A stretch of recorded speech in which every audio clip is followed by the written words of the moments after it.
webinaire qui présente la nouvelle convention qui a été signée entre la FNEAD et les syndicats des kinésithérapeutes libéraux. Donc, je donne la parole à Éric Fossier dans un premier temps pour introduire les propos. Bonjour à tous. Le temps de connecter les éléments pour que vous voyez le partage. Donc, je serai accompagné pour ce webinaire de Agnès Brousse, qui est kinésithérapeute coordinateur à l'HAD de Nantes. Donc, bonjour à tous ceux que je connais personnellement et à tous ceux qui nous rejoignent, que je n'ai pas encore eu le plaisir de croiser.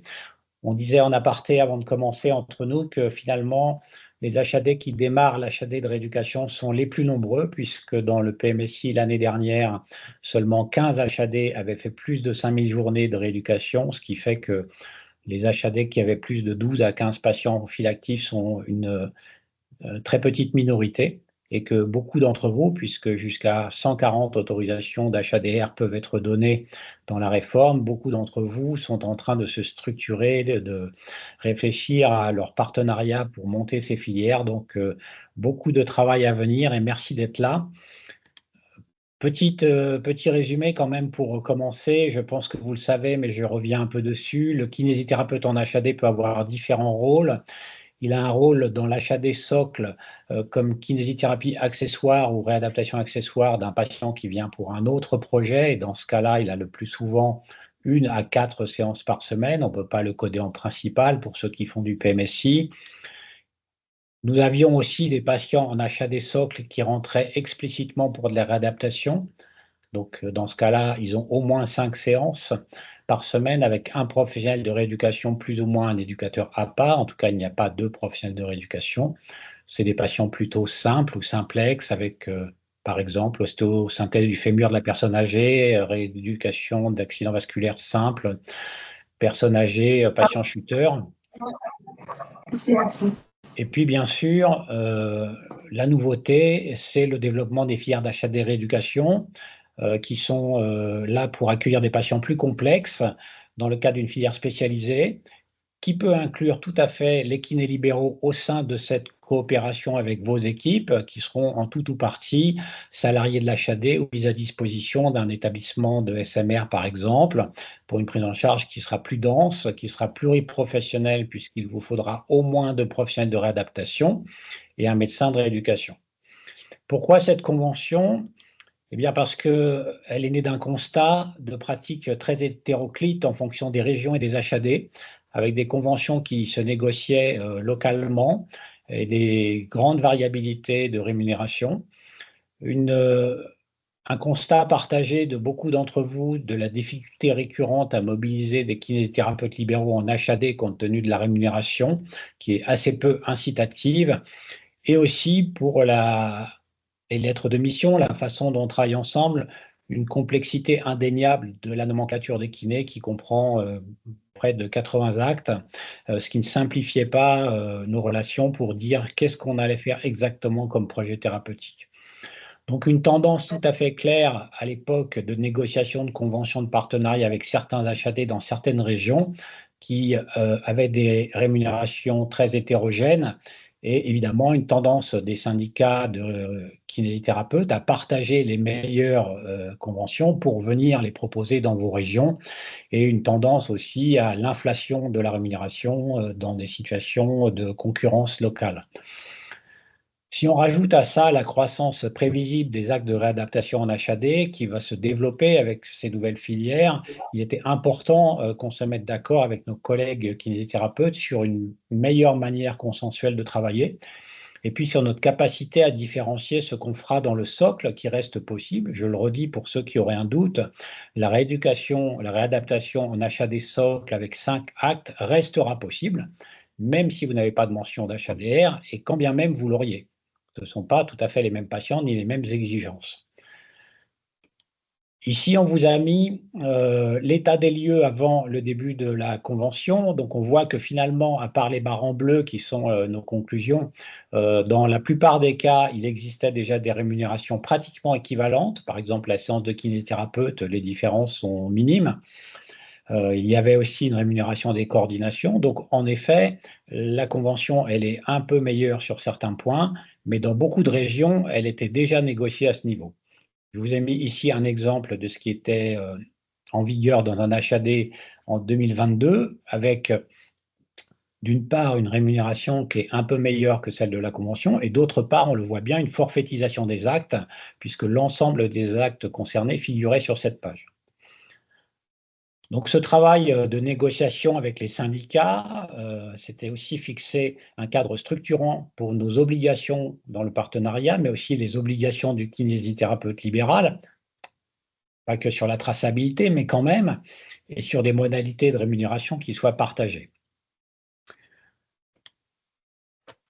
L'idée, c'est quand même un projet thérapeutique concrétisé par une lettre de mission, un bilan initial qui sera structuré, écrit et transmis à l'HAD, la coordination des acteurs avec nos collègues libéraux au même titre que ce qu'on fait entre nous pour nos patients, et une traçabilité régulière, périodique, dont la définition précise reste à apprécier en fonction de la situation dans vos HAD. La convention prévoit, c'est un extrait ici, le masseur kinésithérapeute perçoit des honoraires sur la base d'un service effectué sous réserve de la réalisation des actes en corrélation avec le diagnostic et de la synthèse du bilan et de l'inscription dans le dossier de soins du patient, des observations cliniques et des différents bilans. Donc il y a bien aussi la notion de muscler un peu le contenu de dossier concernant les synthèses de réadaptation à périodicité définie. C'était important aussi d'essayer de structurer le futur de l'HAD-R avec la croissance prévisible des actes qui doit cohabiter avec le maintien de la rééducation socle. Essayer de définir de manière suffisamment différenciée les actes réalisés en HAD socle avec une réadaptation simplexe qui peut aller jusqu'à 5 fois par semaine, mais un seul professionnel, et en HAD-R, une réadaptation complexe et des séances plus longues. L'impératif d'une nomenclature simplifiée, raison pour laquelle nous sommes tombés rapidement d'accord tous ensemble avec nos collègues des syndicats sur la forfaitisation. Je vous ai mis ici une diapo un petit peu compliquée que je ne vais pas trop détailler, mais vous l'aurez dans le diaporama. Ça, c'était la proposition des kinésithérapeutes qui souhaitaient 3 niveaux de rémunération, le 3e niveau étant plutôt la coordination lorsqu'elle est assurée par eux. En réalité, on voit que les montants de rémunération qui figurent dans la colonne du milieu sont assez proches de ce qu'on a proposé. Et donc, on est tombé assez rapidement d'accord sur le document que vous connaissez probablement, mais que je vous résume ici, concernant les différentes typologies d'actes, la coordination initiale, le bilan initial en HAD polyvalente, le bilan en HAD réadaptation qui s'approche du bilan précoce des AVC qui existe dans la nomenclature, les bilans intermédiaires au final, le cas échéant, ils sont assez peu pratiqués, mais ils sont prévus, les séances de rééducation à domicile simplex et les séances de kiné complexes et les séances de kiné respiratoire, plus des indemnités de déplacement, forfaits divers et variés. Et la possibilité, si le kinésithérapeute est présent à la coordination initiale en présence de l'ensemble des autres intervenants au chevet, de demander une rémunération supplémentaire pour cette coordination. On reverra un peu après, tout à l'heure, les différentes articulations entre ces actes, puisque c'est vrai qu'il y a encore un peu de flou et je pense qu'Agnès nous montrera quelques exemples. Alors oui, en effet, cette rémunération, elle est plus onéreuse que la NGAP. Mais elle est aussi incitative pour mobiliser les kinésithérapeutes à travailler avec nous. Dans un certain nombre de situations, on a l'espoir d'obtenir que les kinés viennent plus que 3 fois par semaine, ce qui nous permet d'améliorer le codage de nos séjours, et c'est bénéfique pour nos patients parce que souvent on a du mal à obtenir plus de 1 ou 2 séances, et d'avoir aussi une traçabilité beaucoup plus consistante de la réalité de ce qui est fait. La NGAP, elle peut être aussi inflationniste. Vous avez des choses dans la NGAP qui coûtent cher, comme le forfait de retour à domicile post-AVC. Donc, toutes ces choses-là ne s'appliquent pas dans le cadre de notre convention négociée. Alors, c'est vrai qu'on dit que lorsqu'il s'agit d'une HAD socle polyvalente qui fait de la rééducation à titre accessoire, la rémunération en dehors de la NGAP est plus onéreuse. Est-ce que réellement c'est le cas? J'ai voulu vous montrer un exemple que je résume ici. Selon que vous arriverez à motiver un kinésithérapeute 2 ou 3 séances par semaine, vous pourrez ou pas coder un mode de prise en charge associé de réadaptation. Si je prends un exemple d'un patient amputé de l'avant-pied avec une réadaptation à la marche, pour une amputation sur un pied diabétique par exemple, un séjour qui durerait 6 semaines, clairement, il y a un bénéfice à ce que ce patient bénéficie de la présence du kinésithérapeute suffisamment souvent. Une fois qu'on a dit ça, qu'est-ce qui se passe? Si vous codez le patient pansement sans rééducation, parce que vous avez moins de 3 séances, le tarif du séjour est de 9 265 € pour 6 semaines. Si vous avez plus de 3 séances de rééducation, alors vous pouvez coder ce qu'on appelle un MP11, donc 9, 11, 40, et la rémunération du séjour sera de 10 565 €, c'est-à-dire un bénéfice pour l'HAD de 30 € par jour, 7 jours sur 7, même quand le kiné vient que 3 jours, ce qui vous fait un delta de valorisation de 1 350 €, 1 349 pour être exact. Le coût total j'ai entre 599 et 762 €. C'est quoi? C'est 3 séances par semaine pendant 6 semaines avec le prix de la séance à 33 € dans la nouvelle nomenclature, plus éventuellement, parce que ce n'est pas tout le temps demandé, ce n'est pas tout le temps fait en totalité, la coordination initiale, plus le bilan initial, plus un bilan final, ce qui est quand même assez rare. Donc au maximum, la facturation du kiné libéral sera de 762 €. Je la ramène au delta de valorisation de 1 349 €. Donc, il est clair que si le kiné vient 3 fois par semaine, il y a un bénéfice évident pour le patient. Et si vous payez le kiné avec cette nomenclature rénovée, l'HAD est également gagnante de presque 700 €. Donc, dans tous les cas, certes, la NGAP est moins onéreuse, mais la NGAP, lorsque vous n'avez que 2 séances par semaine, vous n'avez pas de valorisation, donc vous perdez 1 350 € et vous avez quand même des dépenses qui peuvent être entre 400 € si vous appliquez la nouvelle convention et 250 € si vous ne l'appliquez pas. Donc, l'incitation de nos collègues à venir une séance de plus me paraît un élément très important et je pense qu'on peut défendre ça à leur côté. Alors, quelques principes généraux dans cette nouvelle nomenclature. La coordination initiale, le temps qu'on passe avec l'ensemble des professionnels au chevet du patient lorsqu'il s'installe et qu'il sort de l'ambulance ne peut pas se cumuler le même jour avec une séance ou un bilan. C'est assez rare que le kiné reste 1h30 pour faire tout ça. Un bilan lui-même ne peut pas se cumuler avec une séance le même jour. Les indemnités de déplacement sont en plus. Tout bilan doit donner lieu à la remise d'un compte-rendu détaillé. Les séances en rééducation simplex sont moins valorisées qu'en HADR. En revanche, une séance en rééducation en HAD socle, que le kiné vienne 1 fois, 2 fois, 3 fois, 4 fois ou 5 fois, c'est le même prix. Il ne me paraissait pas raisonnable de payer moins cher le kiné au motif qu'il viendrait que 3 fois, alors qu'il fera la même séance s'il vient 5 fois, sauf qu'il la fera plus souvent. Donc c'est le même prix. Et la traçabilité des actes est un incontournable, périodicité à définir selon les situations. Certaines questions n'ont pas été traitées dans la convention et quelques-uns parmi vous nous ont déjà fait remonter des questions, donc je vous les livre. Certaines ont déjà trouvé quelques embryons de réponse, mais probablement que vous les aurez aussi de votre côté. Est-ce que la nouvelle tarification s'applique si on ne peut pas valoriser la prise en charge de réadaptation s'il y a moins de 3 séances? Ou est-ce que, au contraire, vous appliquez la NGAP classique? Ce n'est pas écrit dans la convention. Moi, je milite plutôt pour cette solution qui est incitative pour que le kiné accepte de venir plus. Mais c'est vrai que ce n'est pas écrit dans la convention. Pour ce qui est des séances au cabinet, l'HAD paye le transport et la séance. Donc là, on n'a pas non plus envisagé cette option, mais on peut se poser la question de savoir si, dans cette circonstance, on applique la NGAP ou la nouvelle nomenclature alors qu'on est au cabinet. Donc tout ça pour dire en effet qu'on incite nos collègues, compte tenu de la différence très substantielle entre la rémunération qu'on propose et celle de la NGAP, à se mobiliser à nos côtés. Et c'est d'ailleurs bien le sens des échanges qu'on a eus avec les 3 syndicats de kinés qui sont parfaitement alignés avec la FNEAD sur ce sujet, à savoir qu'ils sont porteurs d'un message auprès de leurs collègues, d'implication auprès de l'HAD, de traçabilité et de sérieux dans les prises en charge communes. Lorsque vous êtes en HADR, vous avez depuis le 1er mars la nécessité de coder des actes. Ce n'est pas très simple, ça commence, on va commencer dans les prochaines semaines. Je pense qu'aujourd'hui, personne n'a commencé, tout simplement parce que les dossiers patients informatisés ne sont pas encore au niveau.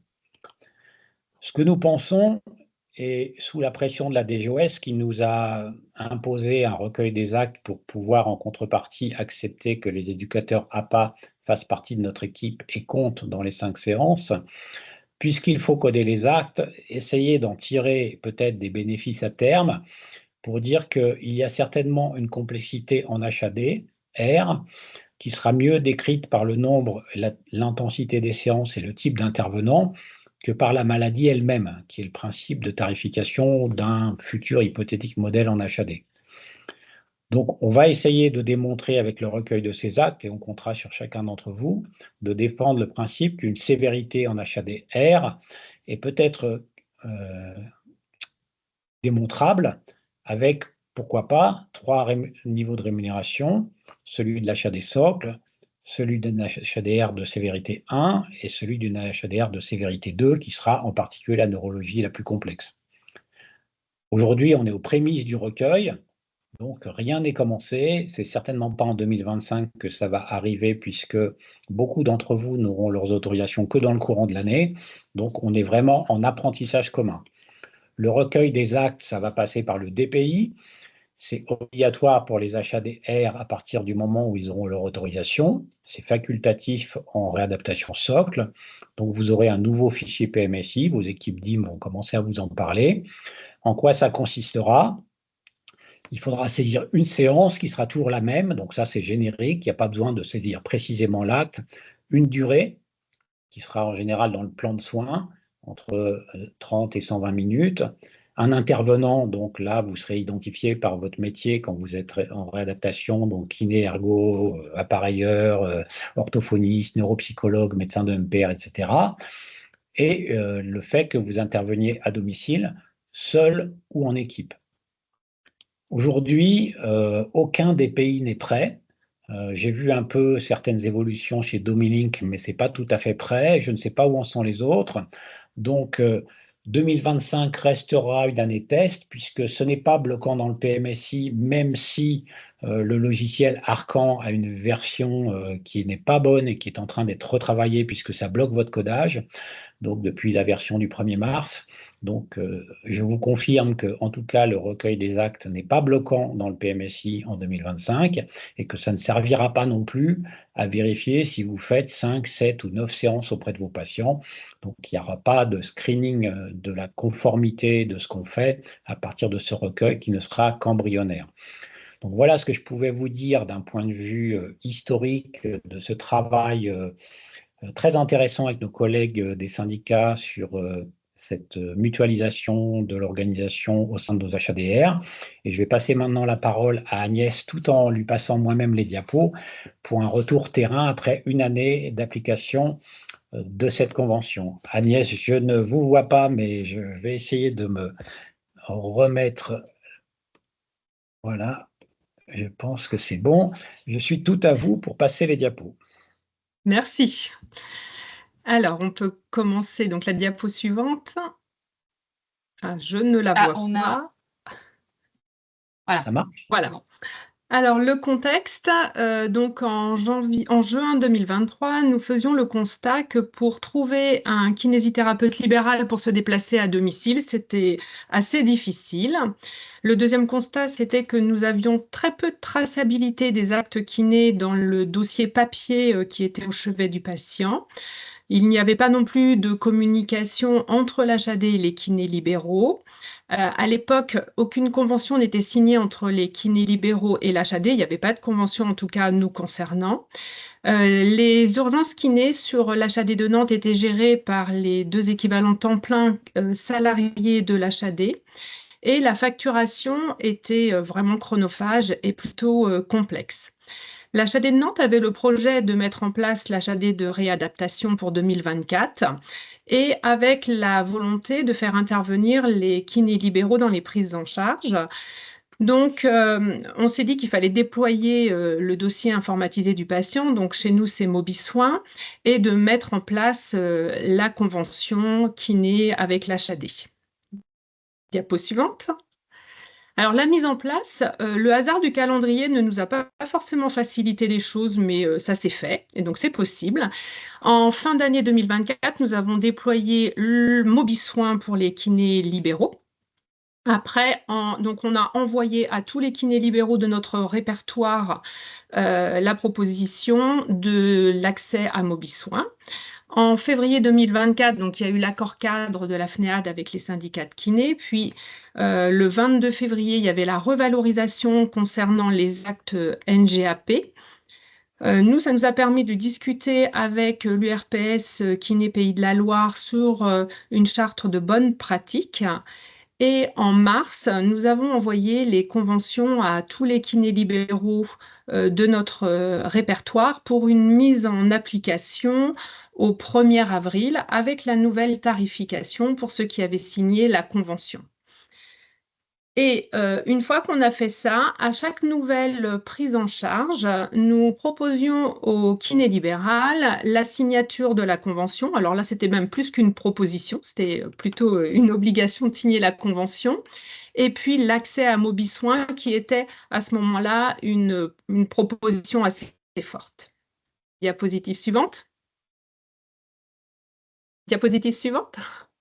Alors, les moyens et les compétences déployées, ce que j'ai retenu en fait de cette expérience-là, c'était être disponible et puis être pédagogue.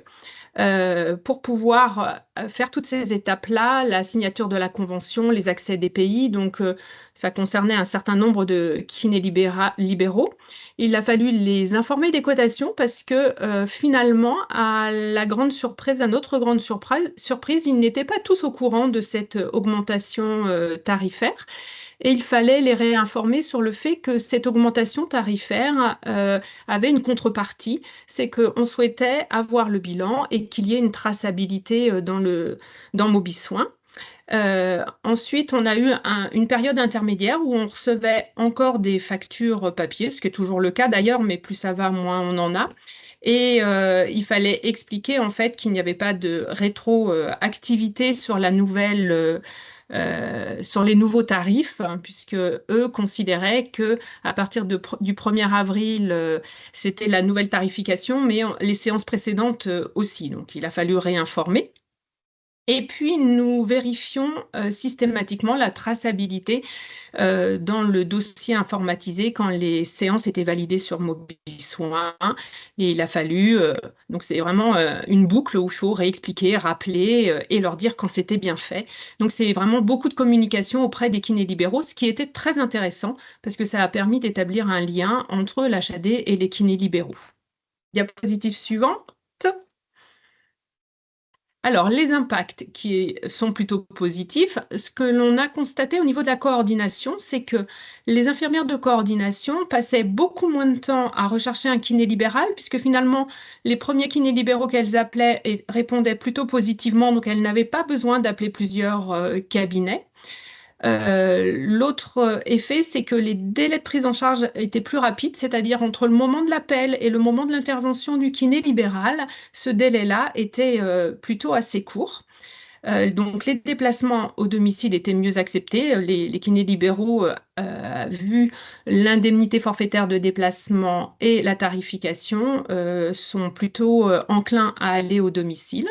Et on avait parfois une augmentation des prises en charge, c'est-à-dire que quand on était sur 2 séances semaine, on pouvait leur demander une 3e séance, c'était plus facile. Donc en fait, cette nouvelle tarification, pour nous, ça a été vraiment un levier puissant pour aussi déployer MobiSoin. C'est-à-dire qu'on leur disait, c'est un deal. On vous rémunère mieux, mais par contre, on vous demande d'utiliser MobiSoin. Nous concernant, en 12 mois, nous avons pu faire 370 conventions signées avec les kinés et 300 accès MobiSoin qui ont été ouverts. Des kinés ont signé la convention, mais n'avaient pas de patients en cours, donc on n'ouvrait MobiSoin que pour les patients, les kinés, pardon, qui avaient un patient en cours.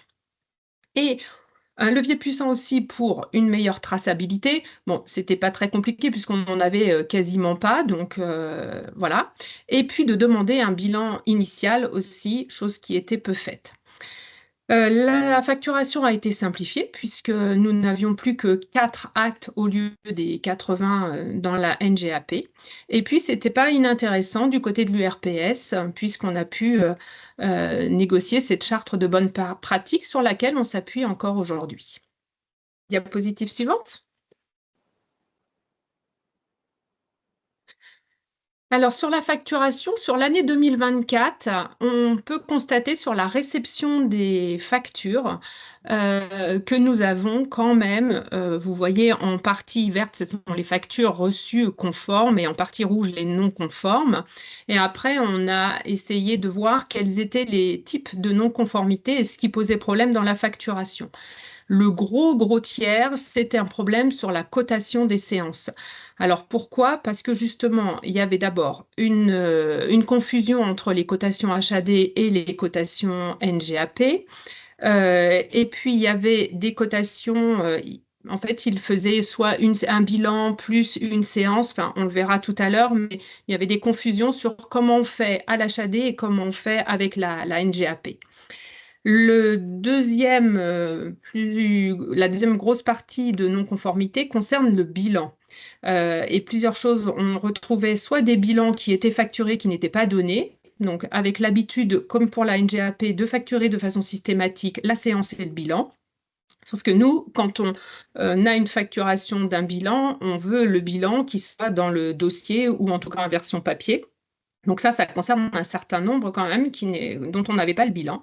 Ou alors le bilan n'était pas détaillé. Quand je vous dis pas détaillé, c'est que on avait vraiment quasi une feuille blanche avec 2-3 petites coches et puis c'est tout. Et puis donc le bilan qui était facturé en sus de la séance.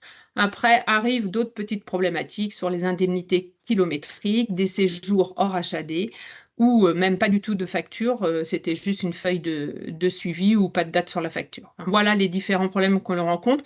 Je pense que sur 2025, ce sera complètement différent.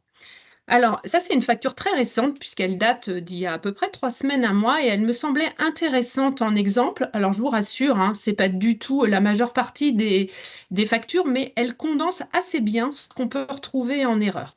La première chose, c'est que ce n'est pas une facture, ce n'est pas une pièce comptable, c'est un suivi de passage avec des dates et des tarifs, mais ce n'est pas une facture. Ça nous arrive quand même assez fréquemment. Alors, le bilan qui était coté, on le voit à la première ligne en AMK 28, finalement, était extrêmement succinct et n'était pas détaillé comme noté dans la convention. Et en plus, le bilan a été facturé en même temps qu'une séance en AMK 15.5, donc le même jour. Ça, c'est pas possible avec les cotations de l'HAD. L'AMK 28 comprend le bilan et la séance. Il y avait des indemnités kilométriques qui n'étaient pas justifiées. Finalement, en fait, là, le patient habitait, il fallait juste traverser la route pour aller au domicile du patient. Donc, voilà. Alors, un petit peu, de temps en temps, je vais vérifier quand même. Quand je vois que c'est la même commune, je vais vérifier. Donc là, j'ai eu cette belle surprise. Et puis, on avait un FRD, donc un forfait rapide de retour à domicile, donc 200 €, ça devait être de la neuro. Donc ça, pareil, nous, c'est pas possible. Donc en fait, quand on fait le calcul, alors il a fallu que je fasse le calcul parce que je n'avais même pas le total complet sur cette feuille-là.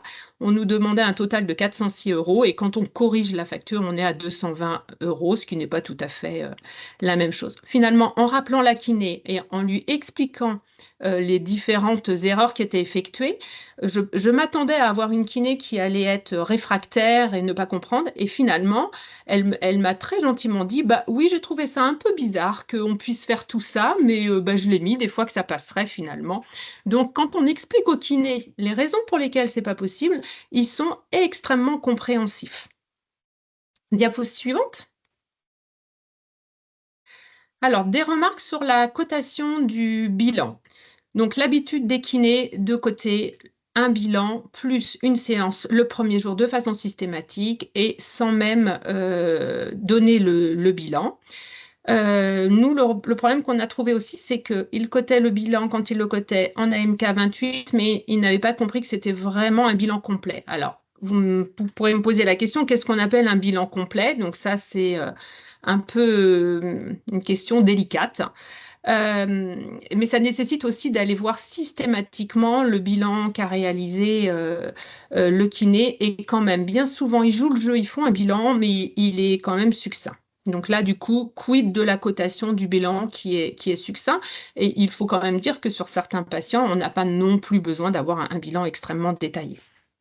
Et il n'avait pas intégré que le bilan, bon, c'est une demande que l'on a, mais que finalement, c'est vraiment un outil important pour les praticiens et les IDEC de l'HAD pour pouvoir suivre le patient et l'évaluer. Donc ça aussi, c'est des choses qu'il faut recommuniquer avec eux pour leur dire, on ne vous le demande pas par plaisir ce bilan-là. Nous, il nous sert vraiment dans les soins au quotidien. Après le bilan, on a fait le choix de donner, donc je vous ai mis 2 exemples de bilan, un bilan plutôt succinct et puis un qui est plutôt détaillé avec des cases un peu à cocher.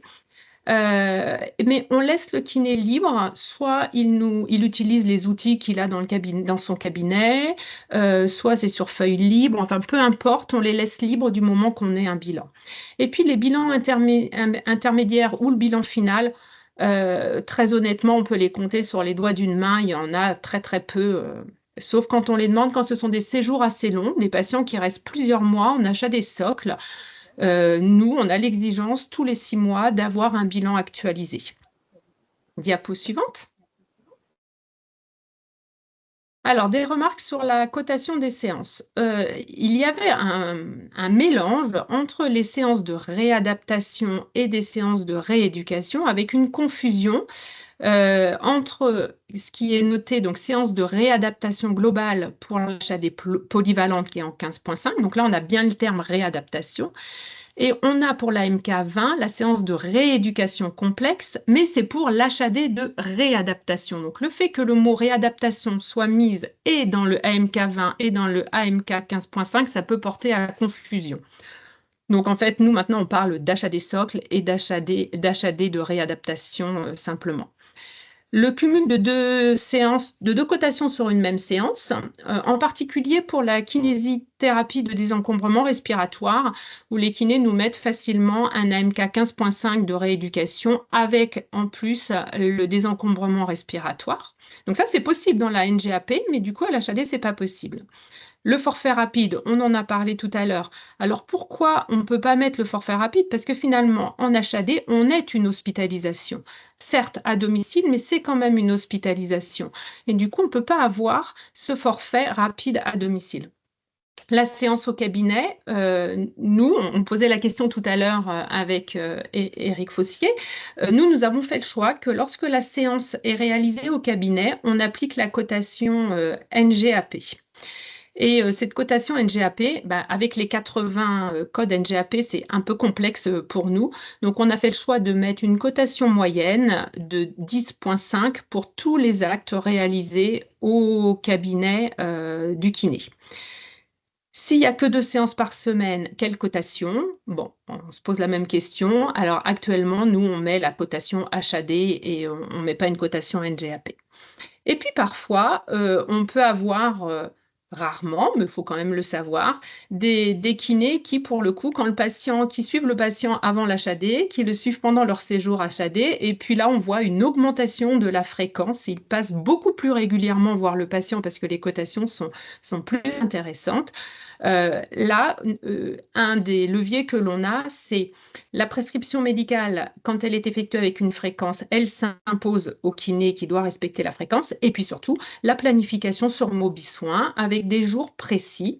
Les kinés avaient l'habitude de dire moi, je ne sais pas trop quand est-ce que je passe, donc planifiez-moi le patient du lundi au vendredi, puis je passerai 2 fois dans la semaine. Aujourd'hui, on leur explique que pour une organisation des soins, pour leur confort aussi, on leur demande de vraiment s'astreindre. S'ils nous disent qu'ils passent le mardi, jeudi, c'est le mardi, jeudi, et que de façon exceptionnelle, s'ils modifient, il n'y a pas de souci. Mais on essaie qu'ils s'engagent un petit peu plus vis-à-vis du patient, et c'est aussi logique pour le patient qu'il puisse s'organiser à la maison. Diapositive suivante. Alors, sur la traçabilité, on rappelle que l'augmentation du tarif, on l'a déjà dit plusieurs fois, implique une traçabilité qui n'est pas accessoire, mais qui est bien obligatoire. À quelle fréquence? Est-ce que c'est à chaque séance? Est-ce que c'est de façon hebdomadaire? Alors ça, c'est à chacun de voir. Nous avons fait le choix que pour l'achat des socles, nous voulions une traçabilité au minimum hebdomadaire. En revanche, pour l'achat de réadaptation, on demande une traçabilité à la séance parce que c'est des cas plus complexes. Donc, nous avons besoin, avec le médecin MPR, d'avoir des transmissions plus régulières. Ce rappel-là, il est à faire dès le début de la mise en place de MobiSoin. Donc, ça prend du temps, mais par contre, c'est plutôt efficace quand même. Alors, on avait de temps en temps, on ne le fait pas systématiquement, mais sur les validations des soins sur MobiSoin, nous regardons donc ce qui est les barres qui sont vertes, le nombre de suivis que l'on a réellement dans le dossier, puis les barres oranges, c'est le nombre de patients qui n'ont pas de suivi alors qu'il y a une validation des soins. De suivi, là, on n'est que sur du suivi hebdomadaire. Et vous voyez que c'est extrêmement variable. Donc, je n'ai pas trouvé la solution miracle pour que les kinés tracent mieux, mais on voit quand même que mars 2025, ben, on diminue et je ne désespère pas, à force de le rappeler, que les kinés tracent de façon systématique. On avait, nous, juste un petit souci sur l'application où, en fait, certains kinés traçaient, mais pas au bon endroit. Donc, il y a quelques chiffres qui probablement sont faussés à cause de ça. Ils traçaient dans le planning et non pas dans le suivi rééducation. Mais à force de répéter, on va y arriver. Diapo suivante.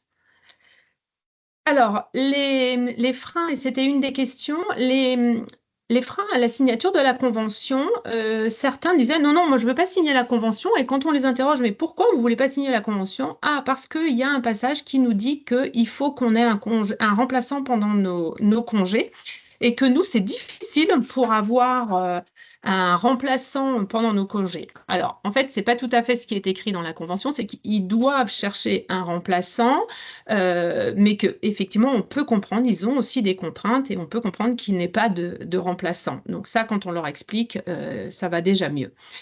La question, c'est s'il ne signe pas la convention, est-ce qu'il peut travailler avec l'HAD et quel tarif appliquer? Alors finalement, on a un petit peu avancé sur la question, maintenant à 12 mois. Et aujourd'hui, on se dit que si le kiné libéral ne veut pas signer la convention, finalement, il ne peut pas travailler avec l'HAD. C'est-à-dire que travailler avec l'HAD implique la signature de la convention.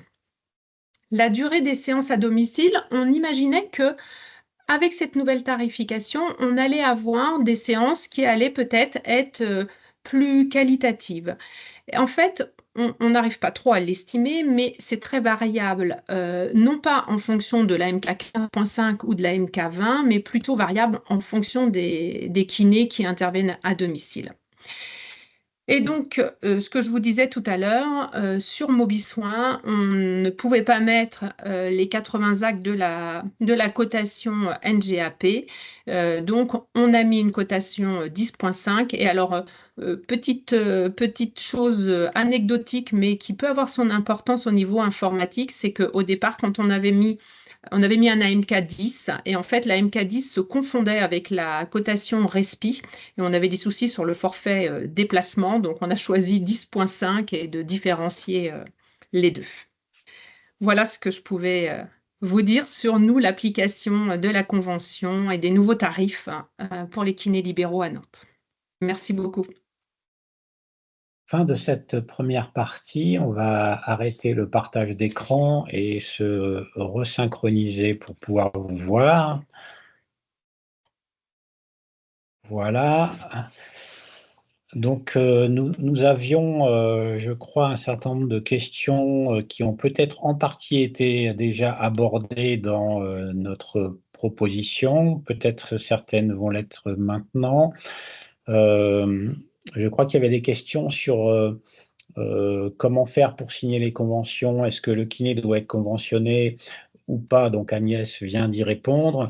Il faut que les kinés conventionnent, sinon on ne va pas leur appliquer la nouvelle nomenclature, ça c'est sûr.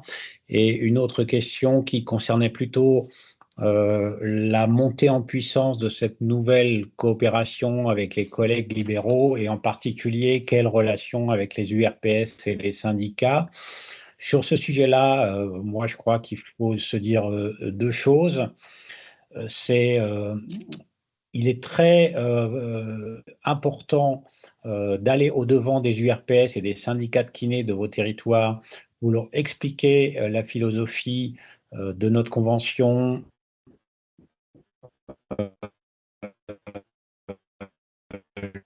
les obligations réciproques, expliquer ce que c'est que l'HAD de réadaptation parce qu'ils n'en ont probablement pas entendu parler, les rassurer sur le fait que l'HAD n'est pas là pour prendre leur place, que même si nous avons des équipes en partie salariées pour faire de l'HAD réadaptation, ce n'est pas forcément de manière concurrentielle et que pour ceux qui sont engagés aux côtés de l'HAD pour prendre en charge leurs patients, bien entendu, nous travaillerons avec eux.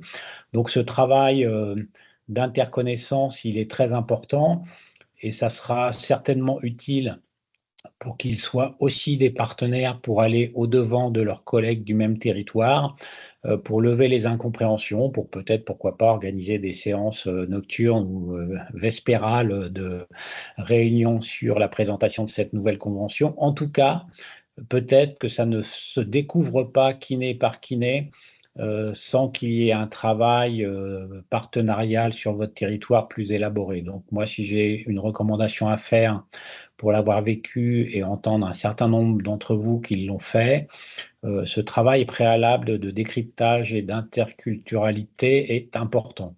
Donc, je crois qu'il faut commencer par là.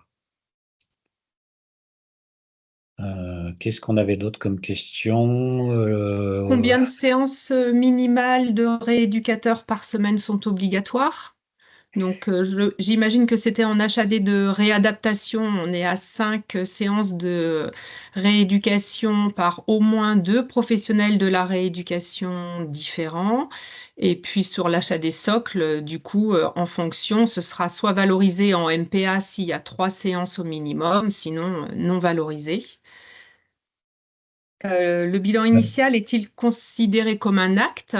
Alors, moi, je me suis même pas posé la question, mais oui, c'est pas un acte manuel, c'est un acte intellectuel, mais qui est juste obligatoire. Là, le Code de la santé publique nous dit que le bilan initial est obligatoire, et je vois pas trop comment on peut faire une prise en charge d'un patient sans avoir fait un bilan initial. Donc, pour moi, oui, il fait partie de l'acte de rééducation. Éric, je pense que Oui. tu es d'accord? Tout à fait. Je pense que là, il faut beaucoup de questions m'ont été posées sur le forum des médecins ou sur le forum DIM autour des questions de qu'est-ce qui compte comme acte, est-ce que l'appareilleur y compte, est-ce que le podologue y compte, est-ce que le médecin de MPR compte? Je pense que là, il faut se référer tout simplement au catalogue des actes César, qui est accessible sur le site de l'ATIH, qui était antérieurement appliqué à nos collègues du SMR et qui comprend non seulement la liste des actes, même si elle ne nous intéresse pas trop pour l'instant, puisqu'on ne va pas détailler les actes qu'on fait, mais elle comprend surtout la liste des professionnels qui sont considérés comme intervenants en réadaptation. Et donc, si par exemple, on me demande si le médecin d'MPR ou l'appareilleur compte dans les 5 actes, oui, il compte dans les 5 actes, à condition qu'il ait fait une séance au domicile. Puisqu'il y a une question récurrente autour du codage de savoir si on a bien fait 5 actes, plus de 5 actes ou moins de 5 actes. Et puis, il y a cette question aussi un petit peu plus floue de la place de l'éducateur APA dans le programme. Donc, jusqu'en janvier, il ne faisait pas partie de l'équipe. Maintenant, c'est acté que l'éducateur APA fait partie des professionnels qui peuvent compter leurs actes dans la limite de 2 actes par semaine sur les 5 et à la condition qu'il y ait aussi associé 2 autres professionnels de santé puisque l'APA n'est pas un professionnel de santé. Donc, Anastasia Strizik, vous avez fait sur une des newsletters un très joli tableau qui expliquait les cas de conformité et de non-conformité. En HAD-R, il faut 2 professionnels de santé, plus éventuellement un éducateur APA si vous le souhaitez, dont l'activité ne pourra compter qu'au maximum pour 2 actes sur les 5. Voilà, donc après, chacun fait ses comptes en fonction de ce qui s'est passé dans la semaine. Voilà.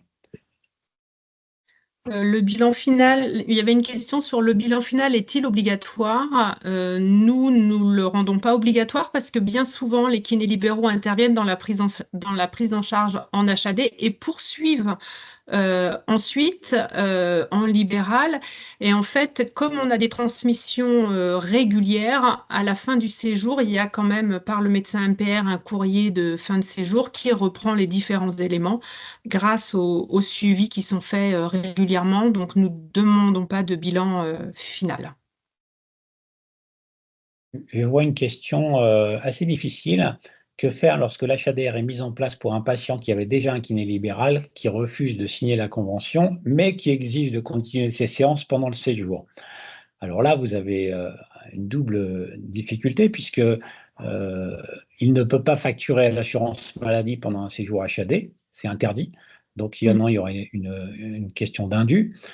S'il ne veut pas signer la convention avec l'HAD, je ne vois pas très bien comment il pourrait travailler avec l'HAD. Donc, je pense que la réponse pourrait être que le patient, certes, il est à son domicile, mais il est hospitalisé.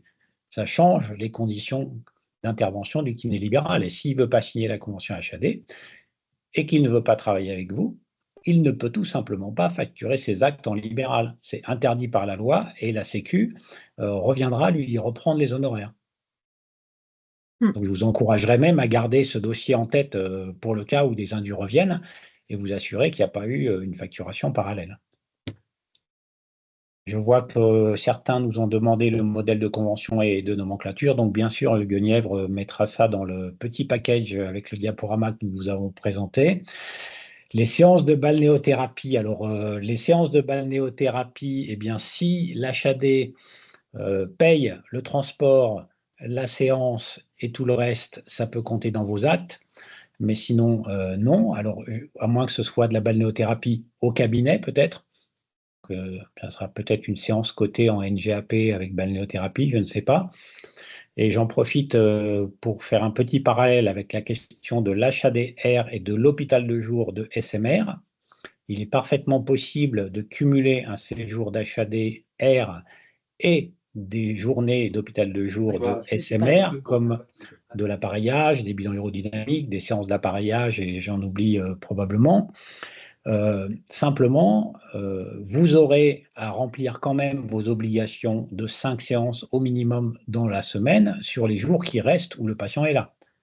Sauf à envisager de compter les séances d'hôpital de jour dans vos séances, auquel cas vous devrez prouver que vous les avez payées, ainsi que le transport, ce que je vous déconseille pour l'équilibre de votre filière. Sinon, un patient peut tout à fait être en hôpital de jour, y compris de SMR, et en HAD, y compris en R.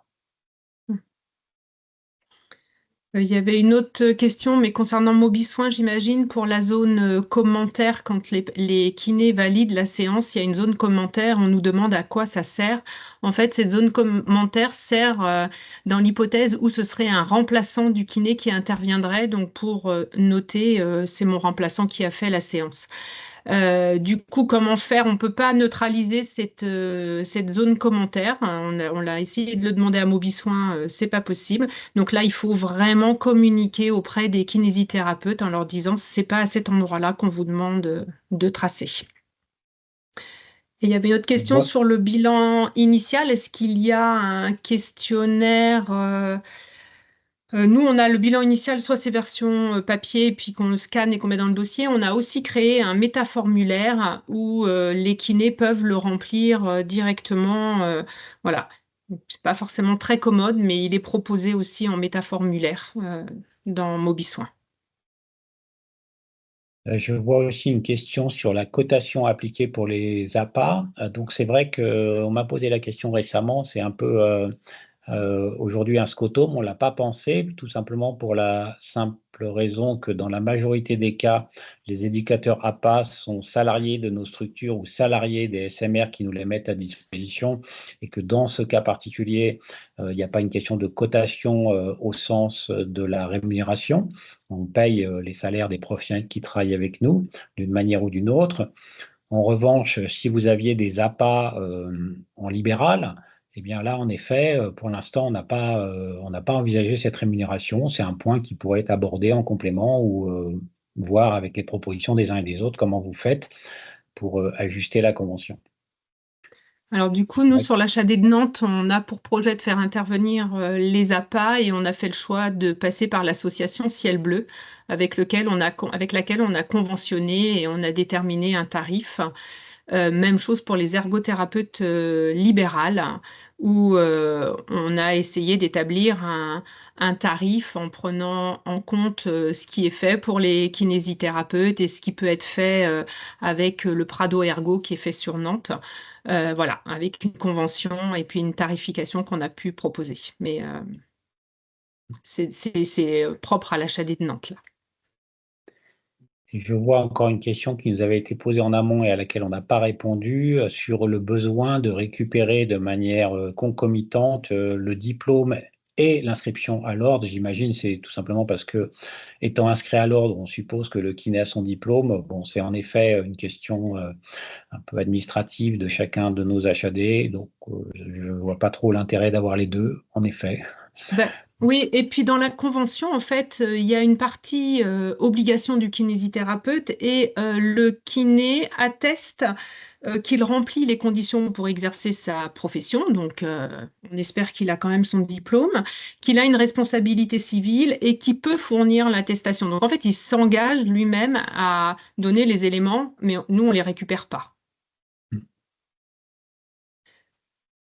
Est-ce qu'il y aurait une autre? Ah oui, les outils techniques sont-ils obligatoires?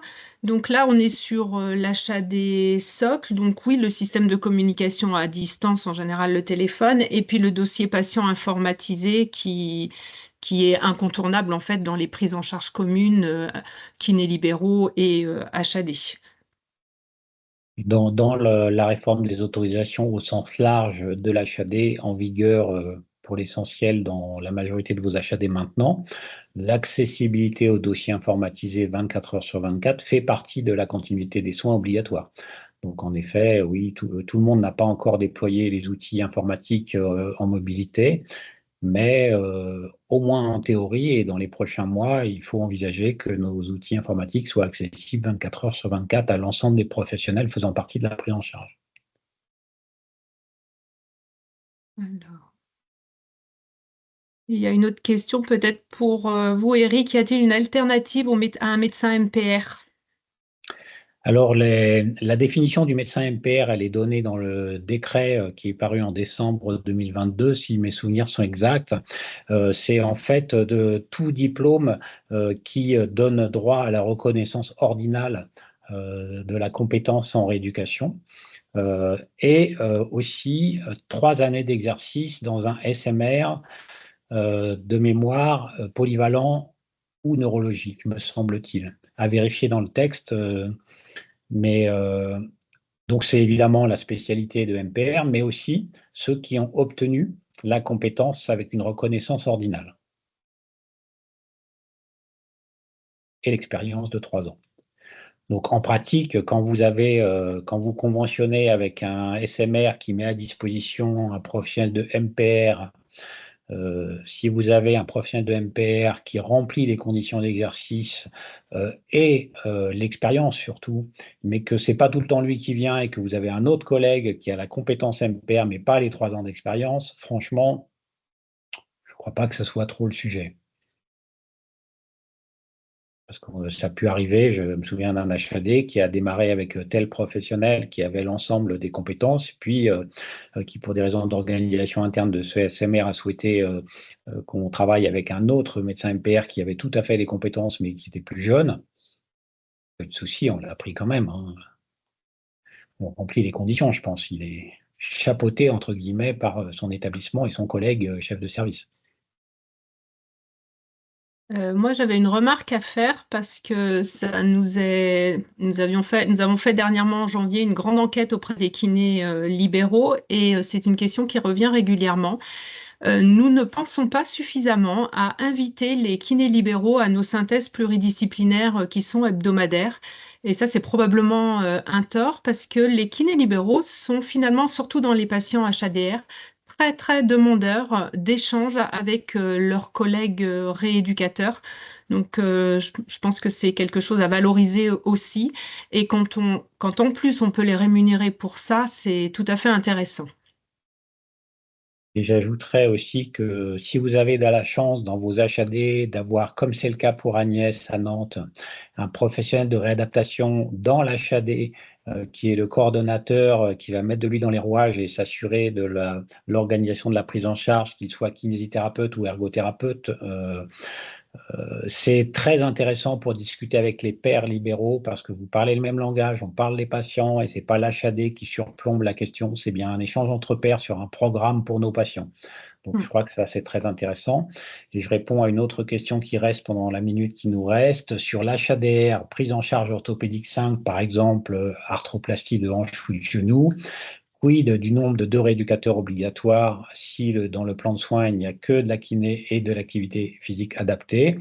Eh bien, 99,9% des HAD qui font de l'HADR sont aussi des HAD socles et peuvent faire de la réadaptation simplex en HAD socle.